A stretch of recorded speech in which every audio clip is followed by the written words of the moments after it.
you. I rise today to again call attention to the group Association of Community Organizers for Reform Now, or ACORN. As Congress proceeds later this week with appropriations, we must be mindful of the risk of allowing this group's funding to be restored. ACORN's funding was stripped last month thanks to quick action on the part of some of my colleagues here in the House. However, if we do not ensure that that funding is permanently eliminated, ACORN could again resume their questionable activities subsidized by the American taxpayer. Recently, 11 former ACORN employees were arrested for suspicion of voter registration fraud.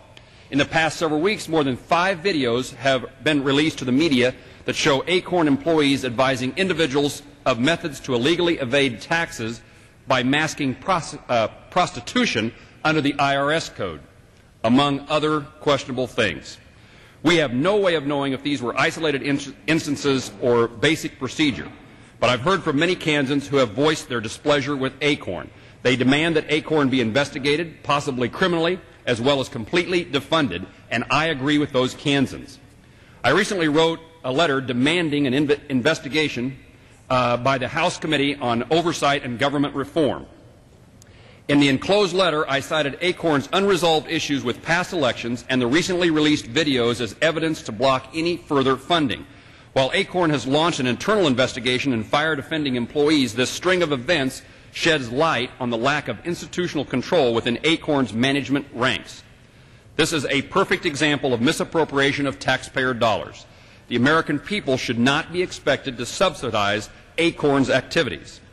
That is why I called for this investigation at the beginning of September, and that's why I again call for an investigation now, a month and a half later. Congress must look at its own procedures when it comes to allocating money with little or no accountability. Congress has been complacent with the money entrusted to us by the taxpayers. The House of Representatives owes an explanation as to why ACORN has been deemed fit to receive any federal assistance. Congress has had the opportunity to deny federal funds to ACORN when we consider legislation later this week. It is necessary to deny those funds now and in the future until ACORN can dispel its long history of questionable practices. I cannot foresee a scenario where it would be appropriate to reinstate ACORN funding. Their previous track record, coupled with their current stonewalling of legislative efforts to review them, gives me the impression that they are unwilling, or even worse, unable to play by the rules. Let's end this corruption and stop wasting the money. I yield back.